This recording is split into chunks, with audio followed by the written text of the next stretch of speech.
They laughed when I said I owned 21 coffee shops during Christmas dinner. My family had always seen me as the failure, the daughter who dropped out of college, worked minimum wage jobs, and never seemed to get her life together. But what they didn't know was that I had quietly built a coffee empire worth millions. Their mockery was about to cost them the biggest opportunity of their lives, because when they came begging a week later, I had already made my decision. The Martinez family Christmas had always been picture perfect on the surface. Mom's ceramic nativity set gleamed under the soft glow of twinkling lights wrapped around our massive Douglas fir. The dining room table groaned under the weight of her famous honey-glazed ham, creamy mashed potatoes, and green bean casserole that had been in our family for 3 generations. Red and gold ribbons cascaded from the chandelier, and Bing Crosby crooned "White Christmas" from the vintage record player Dad insisted on using every holiday. But beneath the Norman Rockwell facade, something darker lurked in the Martinez household. It always had. I'm Jennifer Martinez, 32 years old, and for as long as I could remember, I'd been the family disappointment, the one who couldn't do anything right, the one who always had crazy ideas that never panned out, the one everyone whispered about when they thought I wasn't listening. "Poor Jenny," they'd say, "still hasn't figured out her life." What they didn't know, what none of them knew, was that I'd been working 18-hour days for the past 5 years, building something extraordinary. While they assumed I was still struggling as a barista at some chain coffee shop, I was actually orchestrating the expansion of my own empire. 21 locations across 3 states. Revenue that would make their suburban salaries look like pocket change. But sitting there at Mom's dining table, surrounded by my father Robert, my younger brother Marcus, my Aunt Carol, and her husband Steve, I felt that familiar knot form in my stomach. The same one I'd carried since childhood whenever family gatherings rolled around. "So, Jenny," Dad said, cutting into his ham with surgical precision. His voice carried that patronizing tone I knew so well. "How's the coffee shop work going? Still making lattes for college kids?" The conversation around the table quieted. Everyone turned to look at me with those pitying expressions I'd grown to hate. Aunt Carol's mouth curved into that sympathetic smile that wasn't really sympathetic at all. "Actually," I said, setting down my fork and meeting Dad's eyes, "I own 21 coffee shops now." The silence that followed was deafening. Marcus nearly choked on his wine. Mom's hand froze halfway to her mouth, a forkful of mashed potatoes suspended in mid-air. Then Dad started laughing. Not a warm, proud laugh. The kind of laugh you'd give a child who just claimed they could fly. 21 coffee shops? He repeated, wiping his eyes. "Jenny, honey, you don't have to make up stories to impress us." "I'm not making anything up," I said quietly. "Oh, come on," Marcus chimed in, grinning like he'd just heard the best joke of the year. "Jenny, remember when you were 8 and you told everyone you were going to marry Prince William? This is just like that."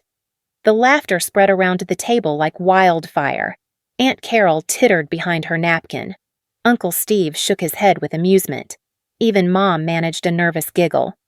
"You're still making up stories, Jenny. Just like when you were a kid," Dad said, his tone shifting from amused to concerned.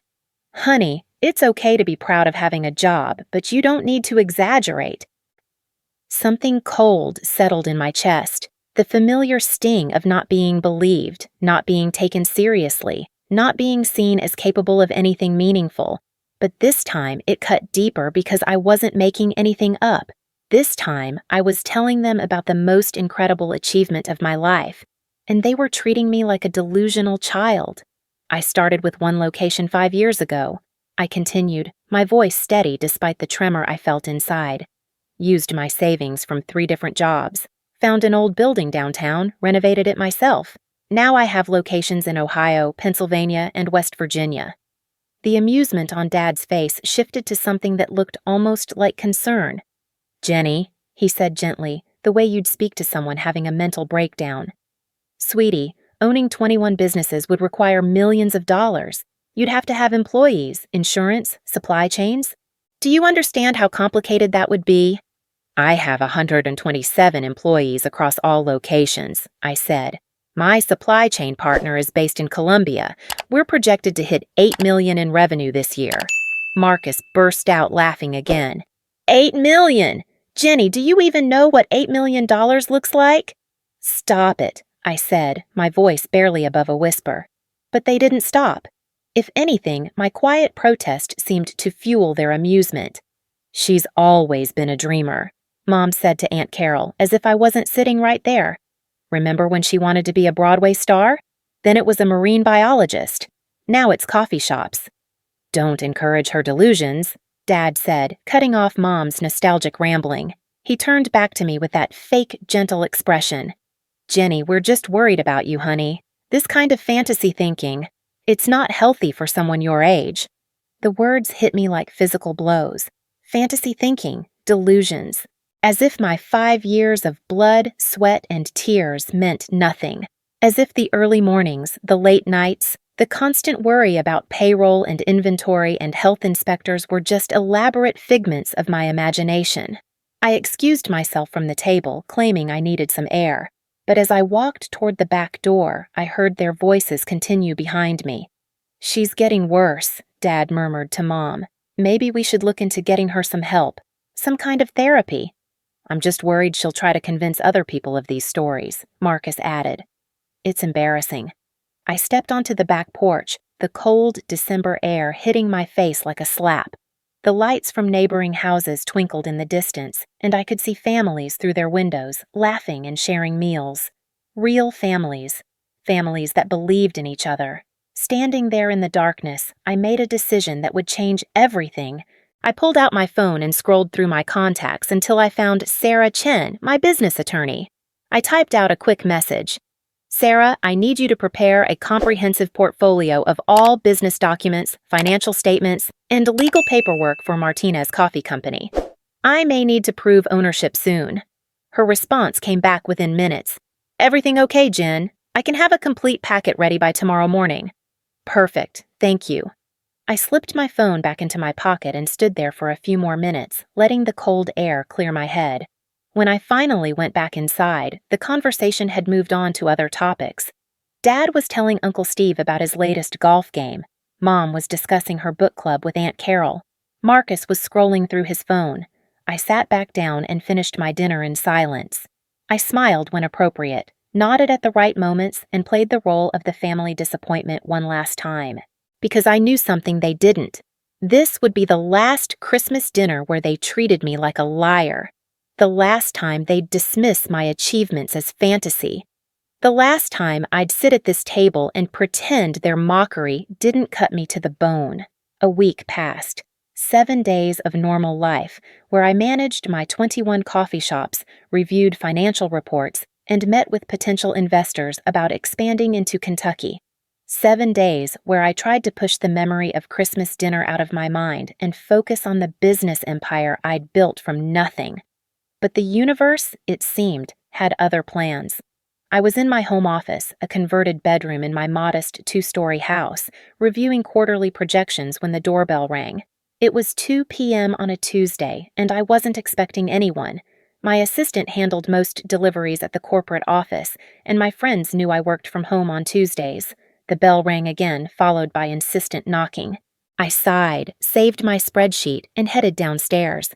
Through the peephole, I saw 2 familiar figures on my front porch, Dad and Marcus. My father stood with his hands in his coat pockets, looking uncomfortable but determined. Marcus fidgeted beside him, occasionally glancing at Dad as if seeking reassurance. Neither of them had ever come to my house unannounced before. I opened the door, keeping the chain lock engaged. "Hey, Jenny," Dad said, his voice artificially cheerful. "Can we come in? We wanted to talk to you about something." "What about?" I asked through the gap in the door. "Well," Dad glanced at Marcus, who nodded encouragingly. "We've been thinking, maybe we were wrong about the coffee shops." The words hung in the air like smoke. Maybe we were wrong, not, "We're sorry for humiliating you," or, "We should have believed you." Just maybe we were wrong, as if my life's work was still a subject for debate. "What made you change your mind?" I asked, though I already suspected the answer. Marcus stepped forward, his face breaking into that boyish grin that used to charm teachers into giving him extra credit. We did some research online, found some articles about successful young entrepreneurs in the coffee industry, and we realized, well, maybe it is possible. Translation: they'd gone home and Googled me, found the Business Journal article that featured Martinez Coffee Company as one of Ohio's fastest-growing small businesses, seen the photos of me at the ribbon cutting for my newest location, discovered that their delusional sister was actually worth several $1,000,000. So we wanted to apologize, Dad continued. And maybe we could talk about family investment opportunities. There it was, the real reason for their visit. Not remorse for their cruelty, not genuine pride in my accomplishments. They wanted a piece of my success. I stared at them through the crack in the door, these two men who shared my DNA but had never really known me, who had spent Christmas dinner making me feel like a pathetic dreamer, only to show up a week later with their hands out. "You want to invest?" I asked. "We want to support family," Dad said smoothly. "Your mother and I have some retirement savings that could help you expand, and Marcus just got that promotion at the marketing firm. We could be really valuable partners." Partners. As if they'd been there for the sleepless nights when I worried about making payroll, as if they'd helped me scrub floors and paint walls in my first location, as if they'd believed in me when I was just a woman with a dream and a maxed-out credit card. "I think there might be some misunderstanding," I said carefully. "No misunderstanding," Marcus jumped in eagerly.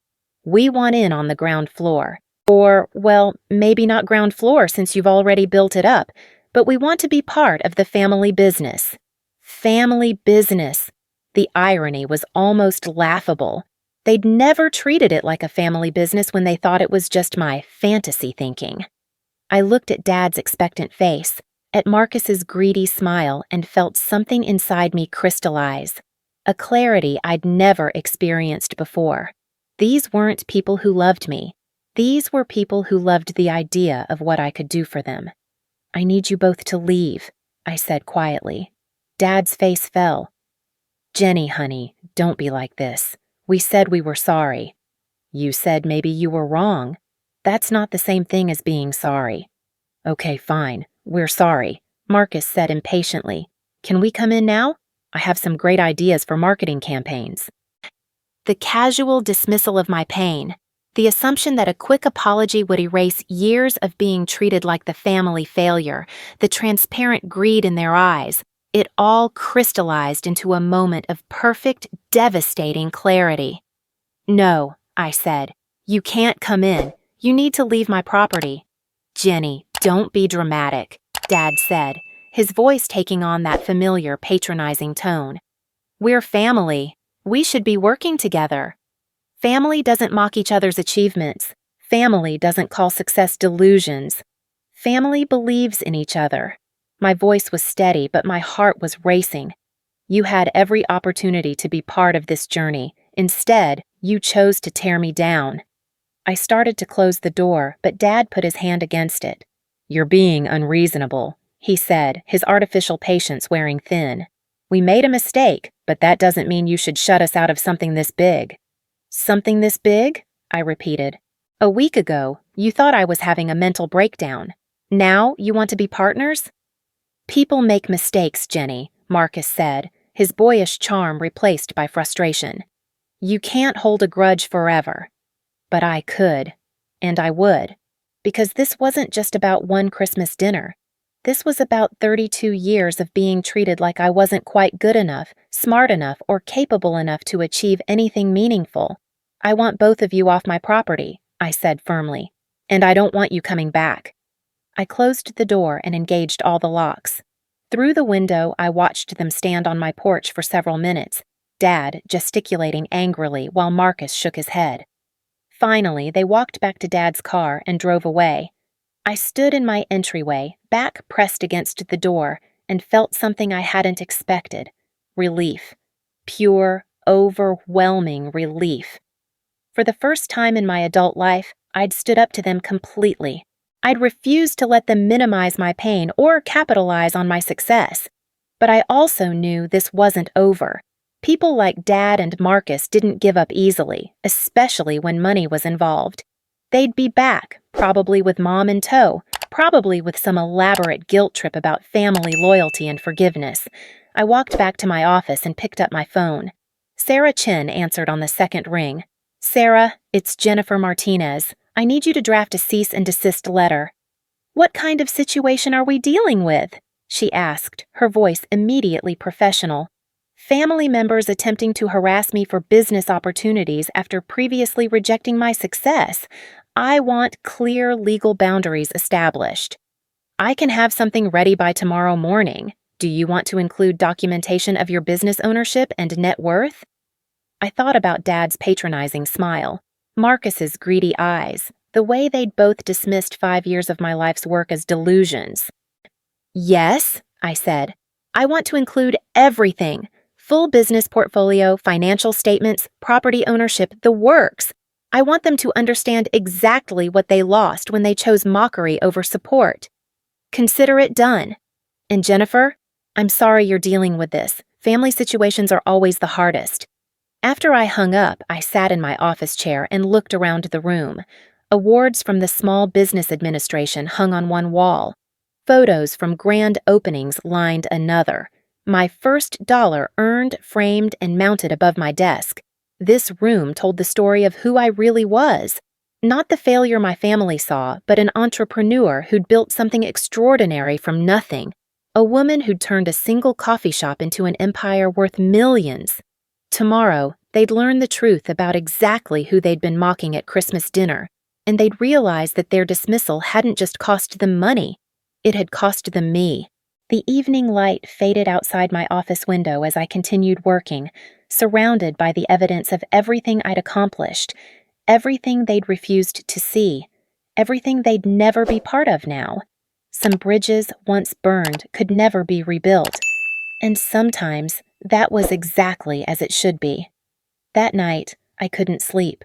I lay in my bed staring at the ceiling, replaying every moment from Dad and Marcus's visit, the way they'd stood on my porch with their fake smiles and transparent greed, the casual assumption that a quick "sorry" would buy them access to my empire, the complete absence of genuine remorse for 32 years of making me feel worthless, but something else was happening inside me, something I'd never experienced before. For the first time in my life, I wasn't questioning whether I was overreacting or being too sensitive. I wasn't wondering if maybe I should give them another chance. Instead, I felt this crystal clear certainty that I'd done exactly the right thing. At 3 a.m., I got up and made myself a cup of coffee, beans from my own roastery naturally, and sat at my kitchen table with my laptop. I started researching something I'd never thought to look up before: narcissistic family dynamics. What I found made everything click into place with disturbing clarity. The scapegoat child. The one blamed for everything wrong in the family system. The one whose achievements are minimized, whose failures are magnified, whose very existence seems to threaten the family's narrative about itself. The one who's trained from birth to doubt their own perception of reality. I read article after article, each one describing my childhood with startling accuracy. The gaslighting when I'd protest unfair treatment. The way my successes were either ignored or attributed to luck. The constant message that I was too sensitive or dramatic when I expressed hurt over their treatment.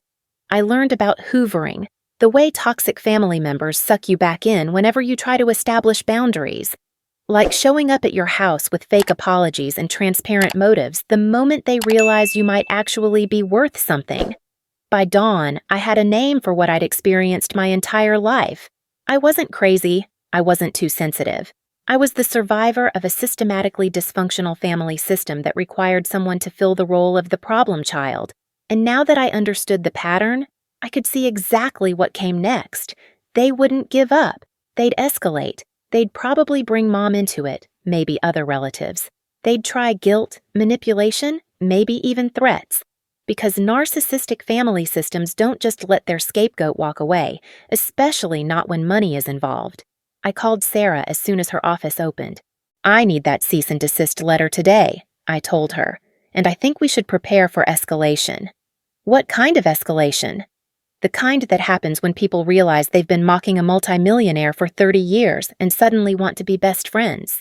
Sarah's laugh was dry. I see. Well, the letter is ready. Full documentation of your business empire, financial statements, property ownership, everything. Should I include a valuation of your total assets? I thought about it for a moment. Yes. I want them to see exactly what their mockery cost them. Understood. I'll have this delivered by courier this afternoon. And Jennifer? I'm also going to include information about restraining orders and harassment laws, just in case. After I hung up, I drove to my flagship location, the original coffee shop I'd built from scratch 5 years ago. It was in the heart of downtown Columbus, occupying what used to be an abandoned bookstore. I'd gutted the place myself, learning plumbing and electrical work from YouTube videos because I couldn't afford contractors. Walking through the bustling cafe now, watching my employees serve dozens of customers, seeing the line that stretched nearly to the door, I felt that same surge of pride I'd experienced when I first opened. This was real. All of it was real. 21 locations, 127 employees, millions in revenue. My assistant manager, David, approached with the morning reports. "We're up 12% from last Tuesday," he said, handing me the tablet. "And the new holiday blend is flying off the shelves." "That's great," I said, scrolling through the numbers. "Any issues I need to know about?" "Actually, there is one thing. Your brother stopped by about an hour ago, asking questions about the business." My blood ran cold. "My brother was here?" "Yeah, Marcus Martinez. He said he was your brother anyway. Tall guy, works in marketing. He was asking about revenue, number of employees, that kind of thing.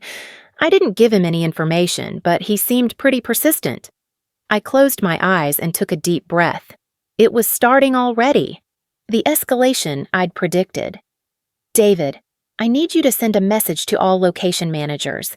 If anyone claiming to be my family member shows up asking questions about the business, they're to be politely but firmly told that information isn't available, and if they become persistent or disruptive, they should call the police." David's eyes widened. "Is everything okay, Jennifer?" "Family issues," I said simply. "Nothing that affects the business, but I need everyone to be aware." I spent the rest of the day visiting my other locations, partly to check on operations and partly to warn my managers about potential family interference. At each stop, I felt my anger growing. Not the hot, explosive kind of anger, but something cold and determined. They were trying to invade the one thing in my life that was purely mine. The empire I'd built without their help, despite their discouragement, in the face of their constant doubt. By evening, I was exhausted but resolute. I drove home expecting to find more unwelcome visitors on my porch, but the house was empty. For a moment, I allowed myself to hope that maybe they'd gotten the message. Then I saw the envelope tucked under my door. It was a handwritten note from Mom, her familiar cursive script flowing across cream-colored stationery. "Jenny, sweetheart, your father told me about the misunderstanding yesterday. I think you're being too harsh. We've always been proud of you, you know that. Maybe you've forgotten some of the good times we've had?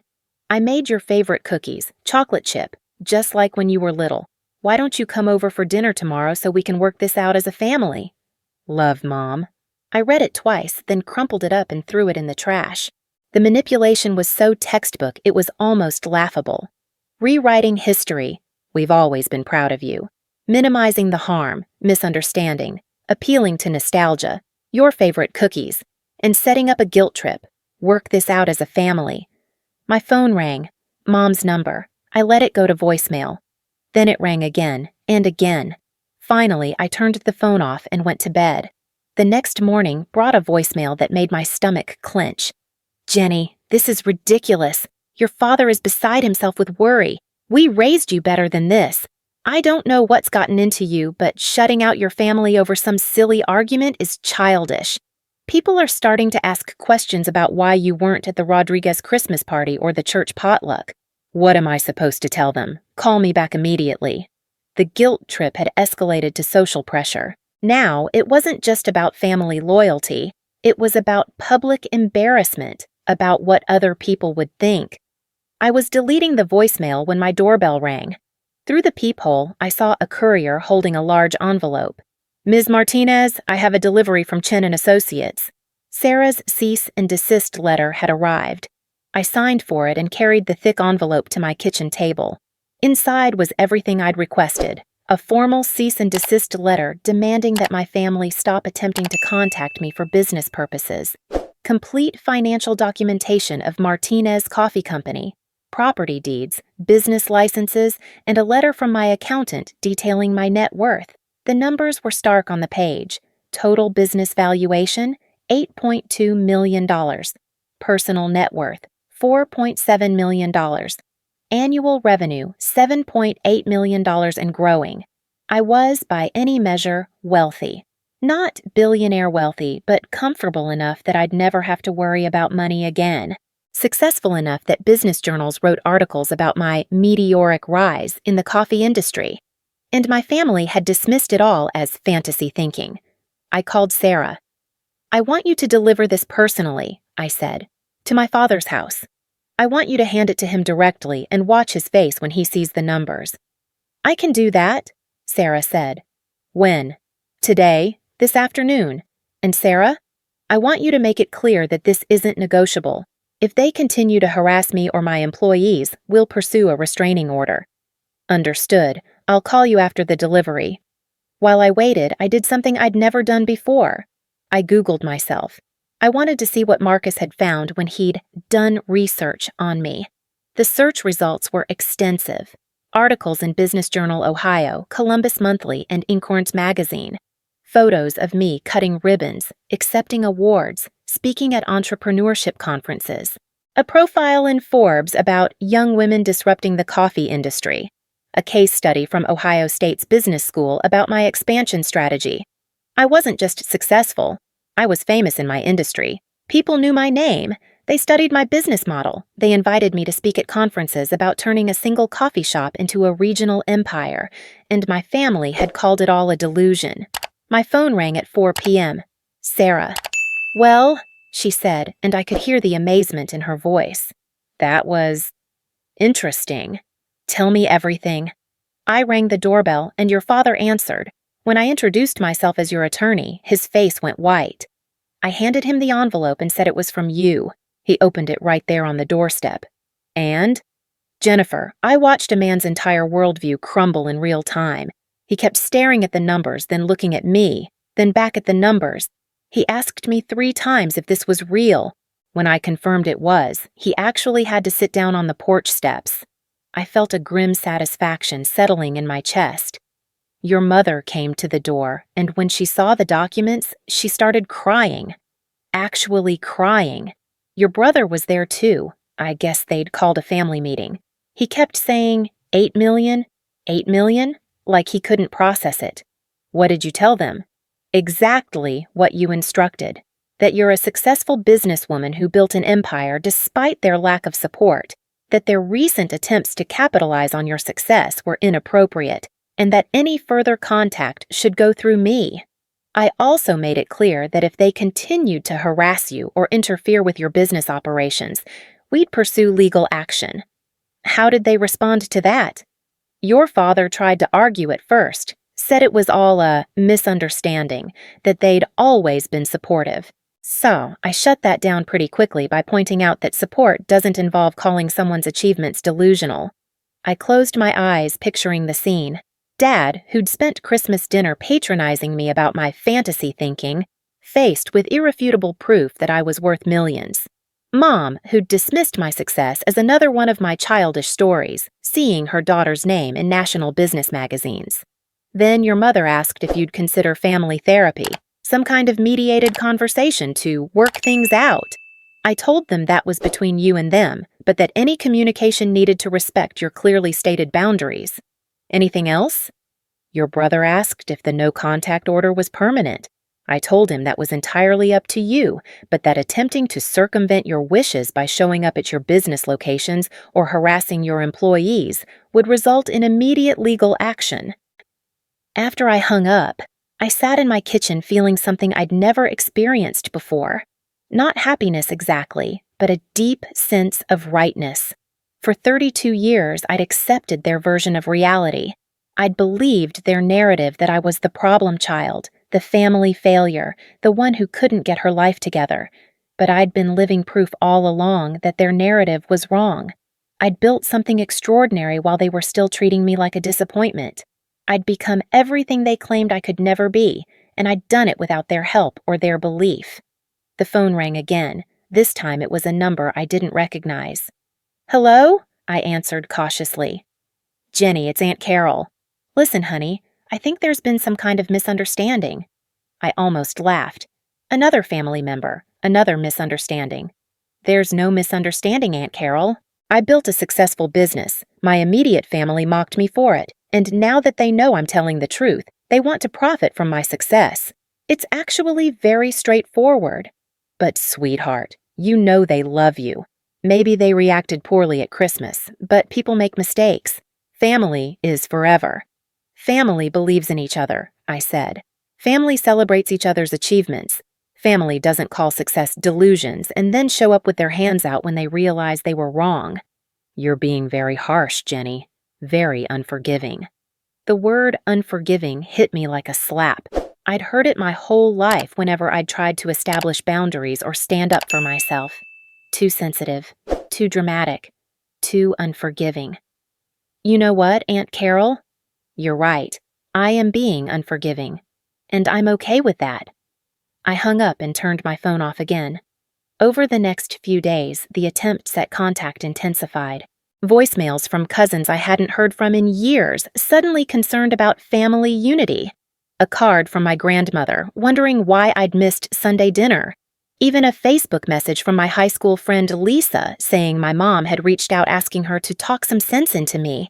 They'd mobilized the entire extended family network, painting me as the unreasonable one who was destroying family harmony over a silly misunderstanding.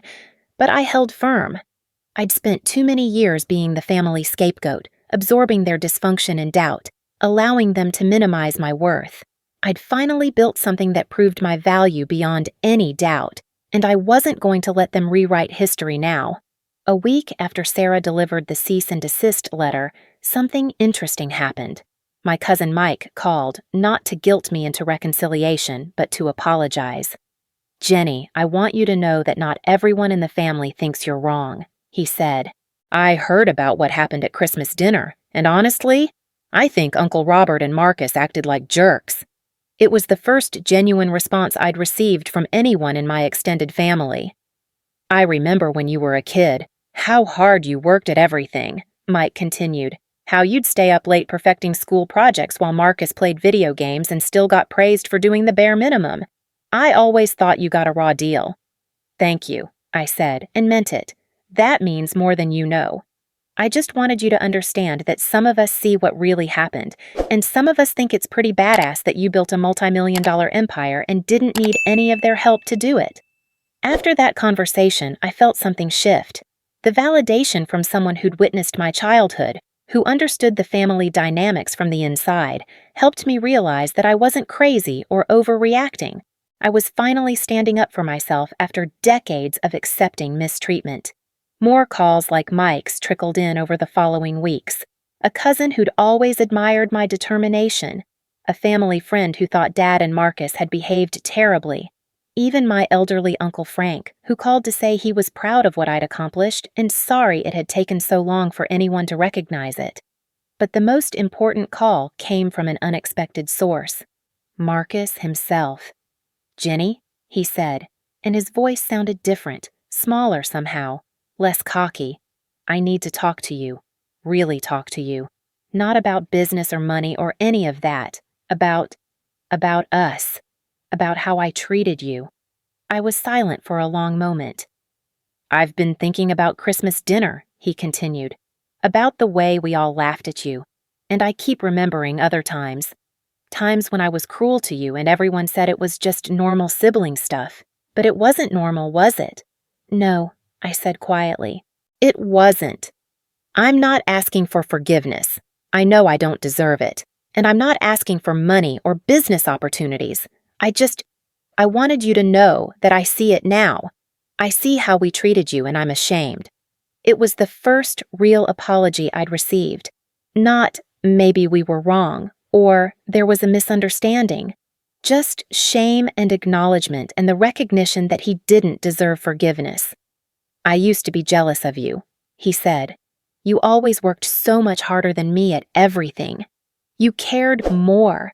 And somehow that made me want to tear you down instead of building myself up. I think I needed you to be the failure so I could feel like the success." The honesty was startling and painful, but also, somehow, freeing. "Thank you for saying that," I said. "I know you probably don't want to see me. I know I burned that bridge pretty thoroughly, but if you ever decide you want to try, I'd like to learn how to be a better brother. I'd like to learn how to be someone you could actually be proud to be related to." After that call, I sat in my office for a long time, looking at the awards on my wall and thinking about forgiveness.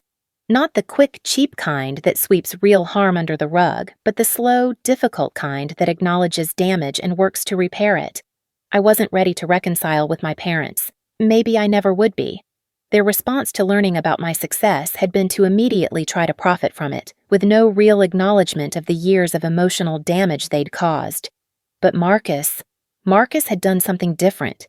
He'd looked at his own behavior, recognized it for what it was, and taken responsibility without making excuses or asking for anything in return. It would take time to rebuild trust, if it could be rebuilt at all. But for the first time in my adult life, I had a family member who saw me clearly, who understood that I wasn't the problem child I'd been painted as, who recognized that I'd accomplished something extraordinary despite their lack of support, not because of it. 3 months after Christmas dinner, I opened my 22nd location. It was in a beautiful historic building in downtown Pittsburgh with exposed brick walls and soaring ceilings. The grand opening was packed with customers, local media, and business colleagues who'd become genuine friends over the years. Mike came to the opening. So did several other family members who'd reached out with real apologies. And in the back of the crowd, keeping a respectful distance but wearing a small smile of genuine pride, was Marcus. He didn't approach me during the event. He didn't try to insert himself into photos or interviews. He just stood there watching his sister cut the ribbon on another successful venture, looking like he was finally beginning to understand who I really was. The family that had mocked my dreams was slowly being replaced by a chosen family of employees, business partners, and friends who believed in my vision. People who celebrated my successes instead of dismissing them. People who saw my worth without needing a lawyer's letter to convince them. Standing in my beautiful new coffee shop, surrounded by the smell of fresh roasted beans and the sound of satisfied customers, I realized something profound. Their mockery hadn't broken me. It had forged me. Every dismissive comment, every rolled eye, every time they'd made me feel small had only strengthened my determination to prove them wrong. I hadn't just built a coffee empire. I'd built a life where I was finally free to be exactly who I was meant to be, without needing anyone's permission or approval. Some bridges couldn't be rebuilt, but sometimes burning them was exactly what you needed to do to clear the path for something better. And sometimes, just sometimes, the people worth saving would find their own way across the ashes.